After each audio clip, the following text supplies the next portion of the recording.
नमस्कार दोस्तों, स्वागत है आपका अपने चैनल वृद्धि क्लासेस पर। और जैसा कि ईवीएस के बारे में कल मैंने डिस्कस किया था आपसे, एनवायरमेंटल स्टडी में एमपी टेट 2012 के पेपर में जो पूछे गए क्वेश्चन थे, तो उन पर मैंने आपको बताया था एक रफ़ आइडिया जिससे आपको लग जाए कि किस तरीके के क्वेश्चन आपके पेपर में पूछे जाएंगे।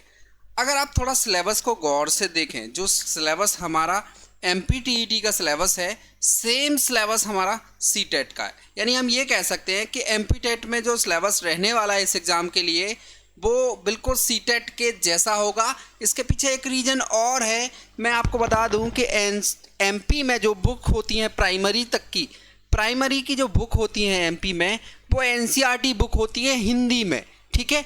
और सीटेट में जो बुक होती है, जो बेसिकली हम एनवायरनमेंट में यूज़ करते हैं, एनवायरनमेंट की तैयारी के लिए जो यूज़ करते हैं, वो एनसीईआरटी की बुक इंग्लिश में होती है और हिंदी में भी होती है, ठीक है। तो सिलेबस एकदम सेम है। एक बार आप जाके सिलेबस बिल्कुल देख सकते हैं, एमपीटीईटी का सिलेबस देख सकते हैं और सीटेट का सिलेबस देख सकते हैं, ठीक है। तो ये काफ़ी महत्वपूर्ण है कि आप एमपीटेट और सीटेट की तैयारी एक साथ कर सकते हैं, ठीक है। आज मैं आपको यहाँ पर एनवायरमेंटल स्टडी की पेडागोजी स्टार्ट करने वाला हूँ। मैं आपको बता दूँ यहाँ पर कि ईवीएस में 2 पार्ट रहेंगे आपके। 2 पार्ट कौन कौन से हैं? फर्स्ट पार्ट में आपका 15 मार्क्स का कंटेंट रहेगा और दूसरा जो सेकंड पार्ट है आपका, उसमें आपका 15 मार्क्स रहेगा, ठीक है। मैं आपको बता दूं, इसमें आपकी एनसीईआरटी की बुक्स जितनी भी है, एनसीईआरटी की क्लास 3rd से 5th तक की बुक, ध्यान से सुनिएगा इस बात को, आप तैयारी खुद कर सकते हो बड़े आराम से। 3rd क्लास से लेके 3rd क्लास से लेके और क्लास 5th की एनसीईआरटी बुक से 15 नंबर का कंटेंट पूछा जाता है और बाकी 15 नंबर का कंटेंट में रहती है आपकी सब्जेक्ट पेडागोजी। अगर हम ईवीएस कर रहे हैं तो किसकी पेडागोजी रहेगी? ईवीएस की पेडागोजी। तो यहाँ पर मैं स्टार्ट कर रहा हूँ आपके लिए ईवीएस की पेडागोजी, जो 15 नंबर की रहने वाली है। तो काफ़ी महत्वपूर्ण है आपके लिए, तो इसको एक बार समझ लीजिए बड़े अच्छे से। और सिलेबस मैं आपको बार बार कह रहा हूँ कि सीटेट और एमपीटेट का सिलेबस एक जैसा है, आप जाके खुद चेक भी कर सकते हैं एक बार, और दोनों सिलेबस को जो है उठा के मैच कर सकते हैं, ठीक है। शुरू करेंगे यहाँ पर, और मैं आपको बता रहा हूँ कि आज हम जो है क्या क्या पढ़ने वाले हैं, और इस पूरी पेडागोजी में जो ईवीएस की पेडागोजी हम कर रहे हैं स्टार्ट, इसमें हम क्या क्या पढ़ेंगे इसके बारे में भी डिस्कस करेंगे। और आज मैं पहला चैप्टर आपको यहाँ पर कंप्लीट करा दूंगा, तो काफ़ी महत्वपूर्ण होने वाला है। थोड़ा सा वीडियो अगर 25 मिनट तक पहुँच जाए तो बोर मत होना, काफ़ी इंपॉर्टेंट है आपके लिए, ठीक है। स्टार्ट करते हैं। यहाँ पर देखिए 4 टॉपिक हमें पढ़ने हैं ईवीएस में, ठीक है। आप यहाँ पर देख पा रहे होंगे 4 चैप्टर हमें तैयार करने हैं, ठीक है। चैप्टर 1 में हम पढ़ेंगे concept and scope of EVS, यानी इसकी अवधारणा, यानी कह सकते हैं डेफिनेशन समझेंगे, इसके कॉन्सेप्ट को समझेंगे और इसका क्या क्या क्षेत्र है, यानी एनवायरनमेंट कहाँ कहाँ यूज़ होता है, इसके बारे में हम डिस्कस करेंगे। सेकेंड चैप्टर जो आपका रहेगा, उसमें रहेगा आपका significance of EVS and integrated EVS, यानी यहाँ पर हम देखेंगे महत्व क्या है एनवायरनमेंट स्टडी का और एकीकृत पर्यावरण अध्ययन किस तरीके से किया जाता है, इसके बारे में भी हम यहाँ पर समझेंगे। थर्ड चैप्टर में आपका रहेगा पर्यावरण अध्ययन और पर्यावरण शिक्षा, ठीक है। तो इसमें आपकी एनवायरनमेंट और एनवायरनमेंट एजुकेशन के बारे में बात करेंगे। और फोर्थ जो काफ़ी इंपॉर्टेंट है, बहुत सारे टॉपिक में कॉमन है, चाहे आप बाल विकास की बात करें वहाँ पे भी कॉमन है, किसी भी सब्जेक्ट की पेडागोजी हो, इसमें ये 4th चैप्टर बहुत ज़्यादा इंपॉर्टेंट रोल निभाता है और यहाँ से क्वेश्चन ज़रूर आते हैं। वो होता है आपका अधिगम के सिद्धांत या लर्निंग प्रिंसिपल्स। तो देखिए लर्निंग प्रिंसिपल्स जो है 5 हमें पढ़ने हैं यहाँ पर। थॉर्नडाइक के सीखने का सिद्धांत, यानी लर्निंग थ्योरी ऑफ थॉर्नडाइक। इसके अलावा जो है आपका क्लासिकल कंडीशनिंग थ्योरी, जिसको हम कहते हैं अनुकूलित अनुक्रिया का सिद्धांत। और फिर आपका बीएफ स्किनर ने जो दिया था सिद्धांत, जिसको हम कहते हैं स्किनर का सिद्धांत। और फिर आपका जो नेक्स्ट है वो है रेनफोर्समेंट थ्योरी, जिसको हम कहते हैं प्रबलन या पुनर्वलन, पुनर्वलन का सिद्धांत। ठीक है, तो ये काफी महत्वपूर्ण है। और आखिरी जो है आपका वो है सूझ अंतर्दृष्टि का सिद्धांत। तो ये काफ़ी महत्वपूर्ण सिद्धांत हैं और इनको हम 4th चैप्टर में डिस्कस करेंगे। जैसा कि मैंने बताया कि आज हम यहाँ पर पहला चैप्टर करने वाले हैं, काफ़ी महत्वपूर्ण है। और पहला चैप्टर कौन सा है हमारा? पर्यावरण अध्ययन की अवधारणा एवं क्षेत्र। जो अभी अभी देख रहे हैं इस वीडियो को, मैं आपको बता दूं कि हम यहाँ पर एनवायरमेंट स्टडी या जो ईवीएस है, ईवीएस की पेडागोजी यानी 15 नंबर वाले सेक्शन को, यानी ईवीएस पेडागोजी के 15 नंबर वाले सेक्शन को स्टार्ट कर रहे हैं। ठीक है, 15 नंबर वाले सेक्शन को स्टार्ट कर रहे हैं। देखिए, वो 15 नंबर वाला जो दूसरा सेक्शन है उसको मैं सिर्फ 4 क्लास में ख़त्म कर दूंगा।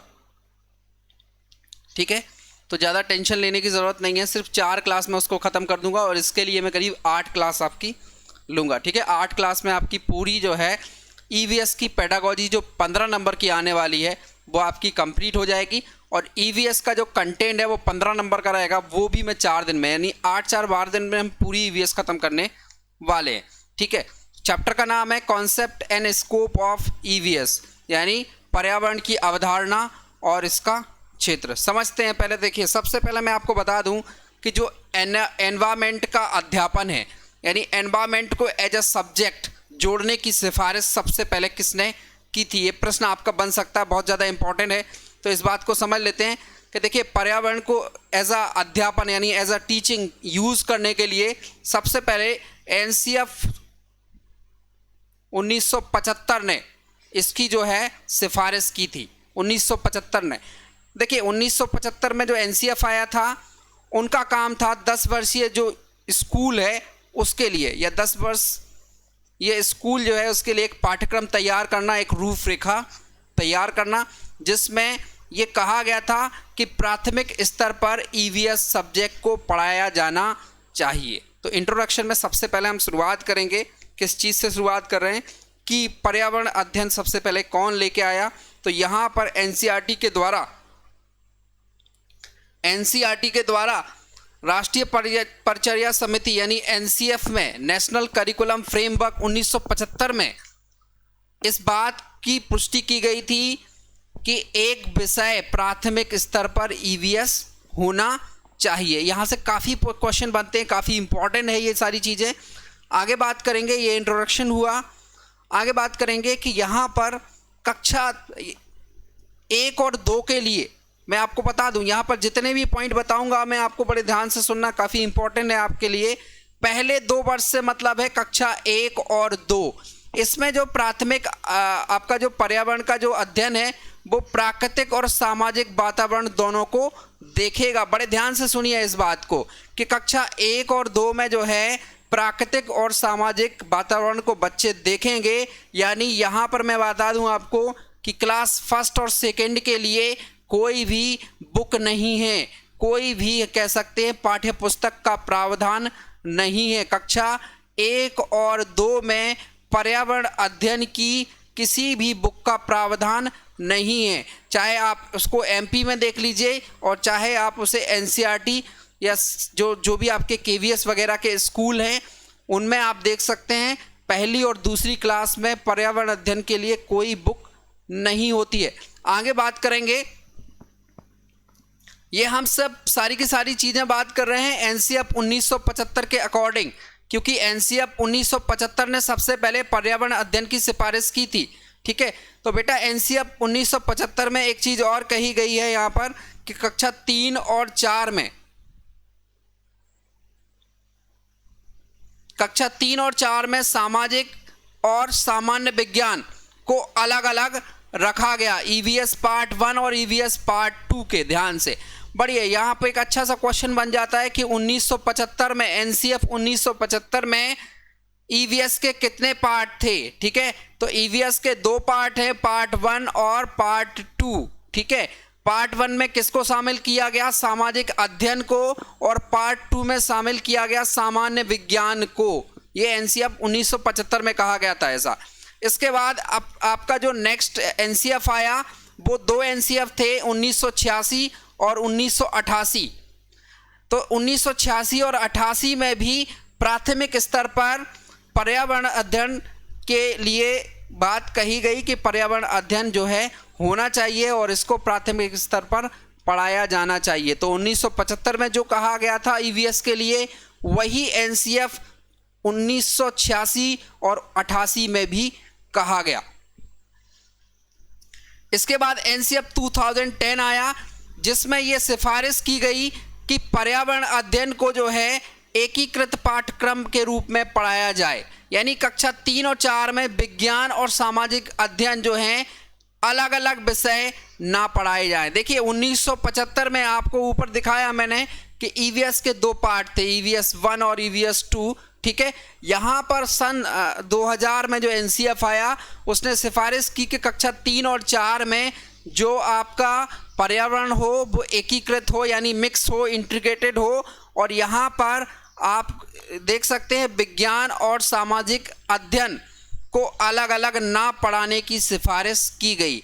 यानी मैं आपको बता दूं कि जो अभी वर्तमान स्वरूप है आपके ईवीएस का, और ये क्वेश्चन सीटेट पूछता भी है कि ईवीएस में क्या क्या होता है, तो ईवीएस में साइंस प्लस सोशल साइंस होती है, साइंस प्लस सोशल साइंस होती है, यानी विज्ञान और सामाजिक विज्ञान का समावेश होता है किसमें, आपके पर्यावरण अध्ययन में। ठीक है, इसके बाद आपका जो अभी लेटेस्ट एनसीएफ आया था वो था आपका एनसीएफ 2005, जिसमें क्या कहा गया था कि पर्यावरण अध्ययन के लिए एकीकृत दृष्टिकोण को अपनाया जाए। ठीक है, यानी आप कह सकते हैं कि जो सन 2000 में था एनसीएफ में ईवीएस के लिए, वही सन 2005 के एनसीएफ में भी आप यहाँ पर पर्यावरण अध्ययन के लिए बोला गया था। ये तो काफ़ी महत्वपूर्ण घटनाक्रम है, आपसे यहाँ पर पूछ सकते हैं और बहुत सारे क्वेश्चंस यहाँ से बन सकते हैं। आगे बात करेंगे,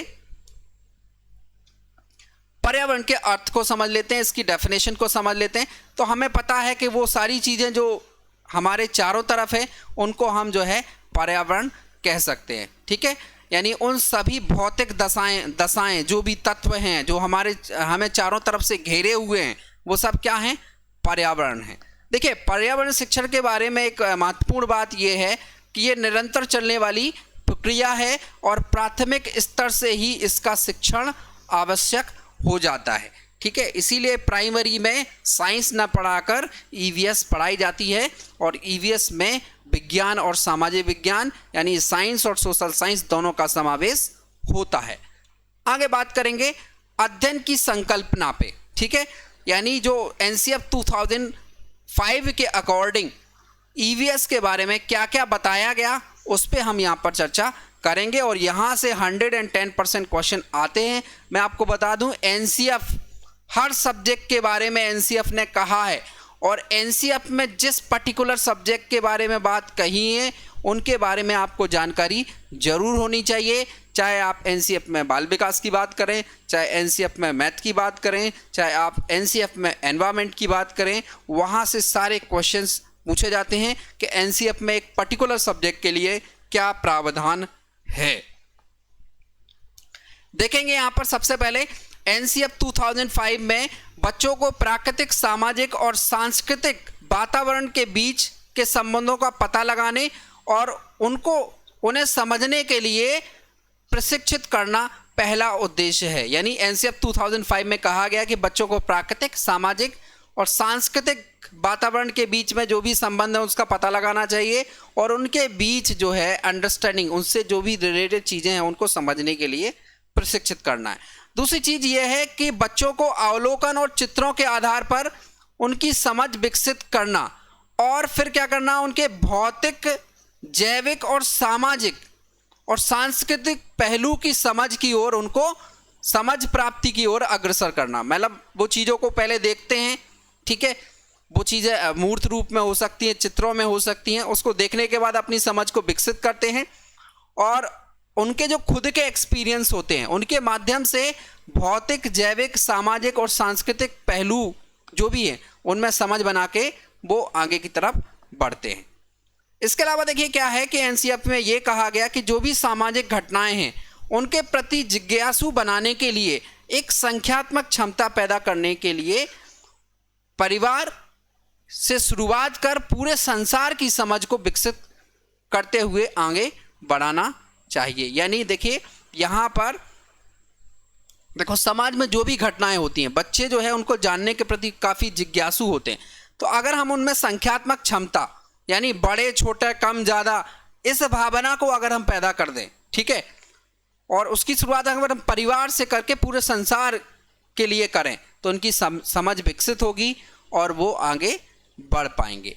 आगे देखेंगे यहाँ पर पर्यावरण मुद्दे के बारे में जागरूकता विकसित करना एनसीएफ 2005 के अकॉर्डिंग बताया गया। इसके अलावा बुनियादी संख्यात्मक और मनोप्रेरणा कौशल, जिसको साइकोमोटर स्किल्स कहते हैं, इसको प्राप्त करने के लिए बच्चों को जो है खोजपूर्ण और हाथों की गतिविधियों में संलग्न करना चाहिए। मतलब बच्चे की जो कह सकते क्वांटिटेटिव और साइकोमोटर स्किल है, यानी संख्यात्मक बुद्धि जो है, मनोप्रेरणा कौशल है, ये बड़े इसके लिए उनको जो है खोजपूर्ण और जो आपकी हस्तपरक गतिविधियां होती हैं उनमें ज़्यादा से ज़्यादा उनको इन्वॉल्व करना चाहिए, जिससे क्या होगा कि यानी कह सकते हैं कि अवलोकन और वर्गीकरण में जो है बच्चों को ज़्यादा इंगेज करना चाहिए। इसके अलावा देखिए बहुत सारे अलग अलग पर्यावरण मुद्दे हैं, जैसे हम अगर बात करें लिंग भेद, उत्पीड़न के मुद्दे हैं, प्रदूषण है, अनैतिक कार्य हैं, मूर्त घटनाओं से संबंधित कर इन्हें जो है समझने की क्षमता का जो है विकास करना, ताकि उनमें जो है मानवीय अधिकार, समानता, न्याय मूल्यों के लिए सम्मान विकसित हो सके, इसीलिए पर्यावरण अध्ययन कराया जाना चाहिए। ये सारे इंपॉर्टेंट पॉइंट एनसीएफ 2005 में पर्यावरण अध्ययन के लिए कहे गए। तो काफ़ी महत्वपूर्ण है, आपसे बहुत सारे क्वेश्चन पूछे जा सकते हैं। यहाँ से पूछ लेंगे कि पर्यावरण मुद्दा है लिंगभेद, उत्पीड़न, प्रदूषण, अनैतिक कार्य या ये सभी या इनमें से कोई नहीं, ऐसे प्रश्न आपसे यहाँ से पूछे जा सकते हैं। आगे बात करेंगे। इसके अलावा उन्हें इस योग्य बनाने की समानता, न्याय, मानव की गरिमा और अपने अधिकार संबंधी मुद्दों का हल करने में वो सक्षम हो सके, यानी समानता को समझ सकें, न्याय, मानव की गरिमा और उनके जो अधिकार हैं उन सारी चीज़ों की अंडरस्टैंडिंग बनाने के लिए एनवायरनमेंट को हम पढ़ाते हैं। इसके अलावा देखिए पर्यावरण संरक्षण क्यों आवश्यक है, प्रदूषण क्या है, क्या समाधान हो सकता है, इन प्रश्नों की उत्तर की समझ विकसित करने के लिए भी पर्यावरण अध्ययन जो है प्राइमरी लेवल पर या प्राथमिक स्तर पर पढ़ाया जाना चाहिए।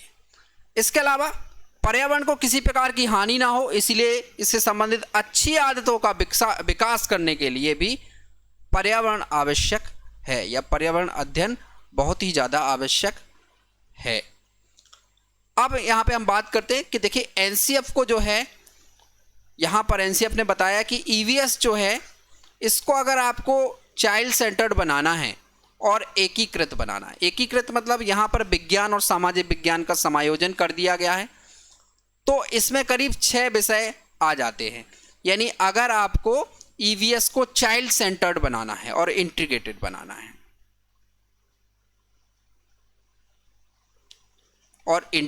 बनाना है अगर आपको, तो आपको 6 क्षेत्रों में या 6 सब्जेक्टों में यहाँ पर कमांड करनी पड़ेगी या उसको समावेश करना पड़ेगा सिलेबस में।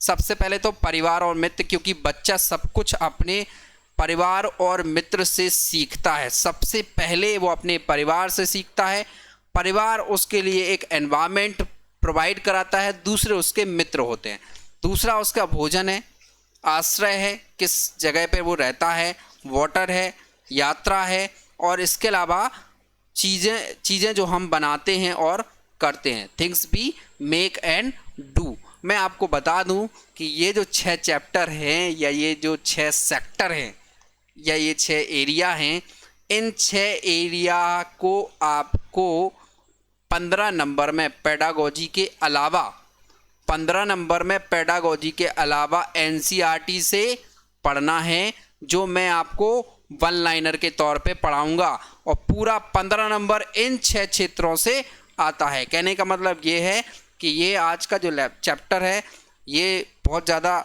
ये महत्वपूर्ण है। यहाँ पर आपको पूरी जानकारी लग जाएगी कि ये 4 चैप्टर मैं पेडागोजी में पढ़ाऊँगा, बाकी ये 6 चैप्टर एनसीईआरटी की कक्षा 3, 4, 5 की किताब से पढ़ाऊँगा, जो यहाँ से आपका 30 नंबर का पूरा पेडागोजी और बुक को मिला के तैयार हो जाता है। बहुत अच्छे से तैयारी करेंगे तो 30 में से 25 नंबर तक आप आसानी से ला सकते हैं। ठीक है, तो अगर आपको ईवीएस को चाइल्ड सेंटर और इंटीग्रेटेड बनाना है तो ये 6 सब्जेक्टों को यहाँ पर इंक्लूड किया गया है।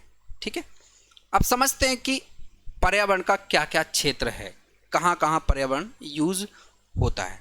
तो देखिए, एनसीएफ 2005 ने कहा है कि भाई बच्चों का जो स्कूली जीवन है आप उसको जो है बाहर के जीवन से उनके जोड़ने का समर्थन करती है। मतलब एनसीएफ कहता है कि जो बच्चे स्कूल में जो चीज़ें करते हैं वो बाहर के जीवन से अगर जुड़ी होंगी तो बड़े आसानी से वो सीख जाएंगे। दूसरी चीज़ यहाँ पर यह है कि इसमें देखिए कह सकते हैं पहले ही पॉइंट पे बेस्ड दूसरा पॉइंट है जिसमें ये बताया गया है कि देखिए अकेला पर्यावरण अध्ययन का मतलब ये नहीं है कि सिर्फ ज्ञान मिल जाए उनको। इसमें यह है कि जो भी सामाजिक, प्राकृतिक और सांस्कृतिक मुद्दे हैं उस पर क्या होगा, एक संपूर्ण रूप से समझ विकसित हो जाए और उसके लिए जो आवश्यक कौशल है उसको जो है पर्यावरण संबंधी समस्याओं का समाधान जो है वो पर्यावरण से सीख सकता है।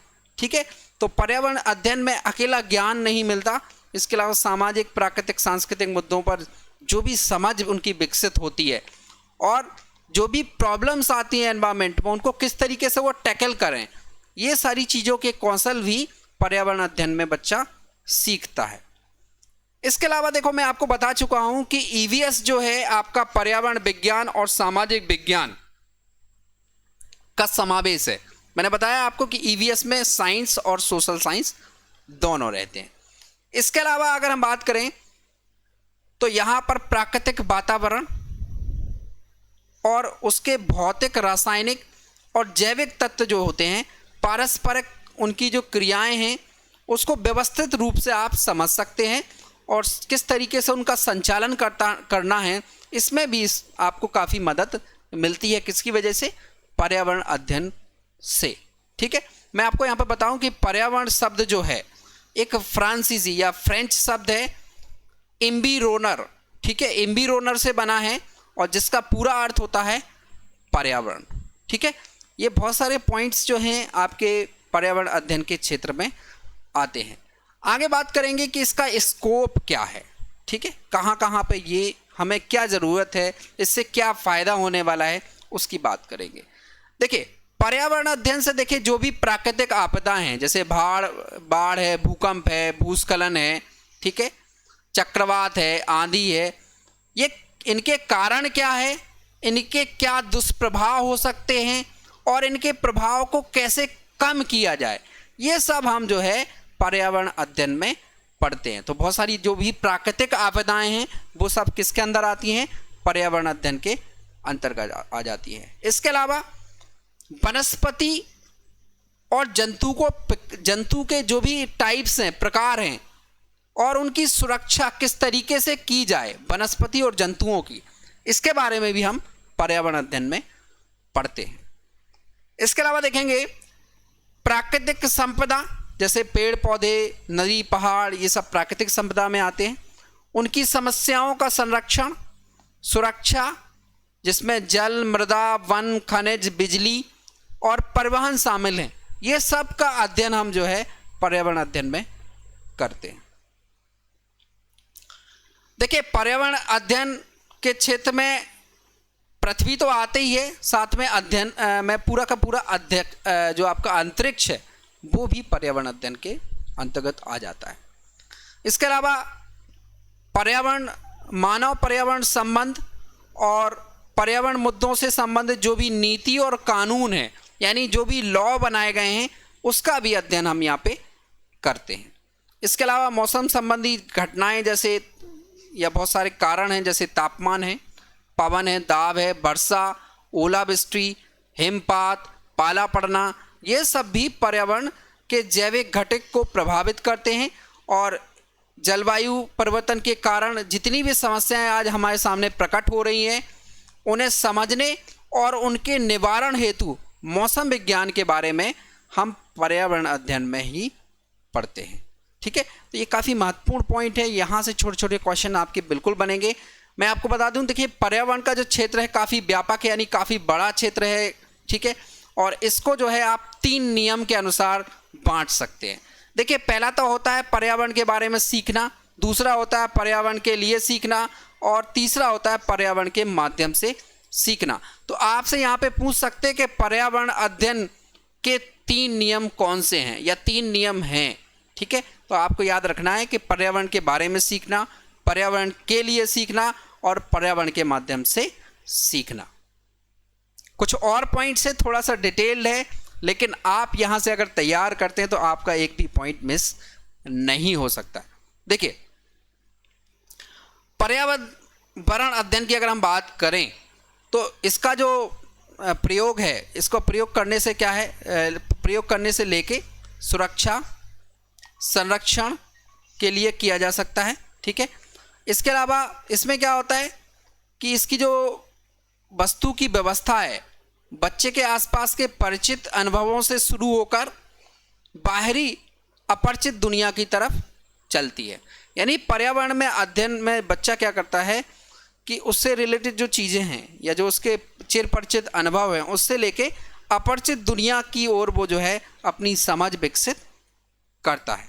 इसके अलावा देखिए कि पर्यावरण का क्षेत्र जो है, सिर्फ बच्चों को पर्यावरण की खोज करके समझाना ही नहीं है, बल्कि और भी पॉइंट्स आ जाते हैं। जैसे इसमें आपकी सकारात्मक अभिवृत्तियां हैं, मूल्यों एवं प्रथाओं, जैसे कि धरती पर जीवन की रक्षा, प्यार, अपने और दूसरों की देखभाल, प्राकृतिक संसाधनों का संरक्षण, सामूहिक अधिगम की प्रशंसा, अपनेपन का भाव, सामाजिक दायित्व, संस्कृति के महत्व को समझने का विकास करना भी पर्यावरण का कार्य है। इसके अलावा देखिए, पर्यावरण की गुणवत्ता बढ़ाने के लिए सकारात्मक और अनुकूल क्रियाओं की शुरुआत करना भी पर्यावरण अध्ययन का कार्य है। क्योंकि हम देखिए यहाँ पर पर्यावरण अध्ययन में जो हमारे पेड़ पौधे हैं या जो पर्यावरण में जितनी भी चीज़ें हैं, उनके महत्व को समझ पाते हैं। इसके अलावा जो भी संरक्षण नीति है उनको बढ़ावा देना, पर्यावरण को बढ़ावा देने वाले स्वभाव और आदतों को अपनाने के लिए भी यहाँ पर पर्यावरण अध्ययन आपको काफ़ी मदद करता है। तो ये इस तरीके से पहला चैप्टर आपका ख़त्म हुआ। इसके पार्ट 2 में इससे रिलेटेड बहुत सारे इंपॉर्टेंट क्वेश्चंस मैं आपको कराने वाला हूँ। जो डिफरेंट एग्जाम्स में पूछे गए क्वेश्चन हैं उनको मैं भी शामिल करूँगा इसमें, और इसके अलावा कुछ और संभावित प्रश्न जो आपके एमपी-टेट और सी-टेट के लिए हो सकते हैं उसको हम ज़रूर करेंगे। और आपका देखिए एमपी-टेट का एग्ज़ाम का डेट कभी भी आ सकता है, बहुत जल्दी आ सकता है। वैसे देखिए अभी ऑफिशियल वेबसाइट पे अगर हम उनकी जाके देखें तो उसमें कमिंग सून जैसा आ रहा है। ठीक है, तो जल्दी से जल्दी आपको जो है नोटिफाई कर दिया जाएगा। आप अभी अपनी तैयारी में लगे रहिए। और सी-टेट का एग्ज़ाम भी अब बहुत जल्दी होगा, क्योंकि जेई और नीट का एग्ज़ाम तो चल रहा है, जेई का एग्ज़ाम हो चुका है। ठीक है ना, तो अब जो है, और यहाँ पर सीबीएसई में कंपार्टमेंट के एग्ज़ाम्स भी 22 सितंबर से स्टार्ट हो रहे हैं। तो मुझे लग रहा है कि आपके अक्टूबर फर्स्ट वीक या लास्ट वीक तक पक्का आपका जो है सी-टेट का एग्ज़ाम होने वाला है। तो तैयारी आप बिल्कुल जारी रखिए, और आपको सेशन अच्छा लगे तो ज़्यादा से ज़्यादा लोगों में शेयर करिए। और अगर आप फर्स्ट टाइम विजिट कर रहे हैं तो चैनल को सब्सक्राइब करें। अगर आप इसका PDF चाहते हैं जो आज मैं आपको यहाँ पे पढ़ा रहा हूँ, तो इसका एकदम फ्री ऑफ कॉस्ट PDF जो है आप टेलीग्राम चैनल जो है प्रदीप क्लासेस का, वहाँ पे जाके इसको डाउनलोड कर सकते हैं, या आप हमें व्हाट्सएप कर सकते हैं 7007321538 पर, जहाँ पर आपको अपना यहाँ पर अपना नाम लिख के भेजना है और कहाँ से आप किस स्टेट से हैं, MP या UP से, ये ज़रूर भेजना है। तो मैं आपको जो है इसका PDF जो है प्रोवाइड करा दूँगा।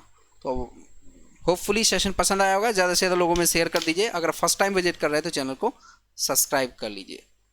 Thank you.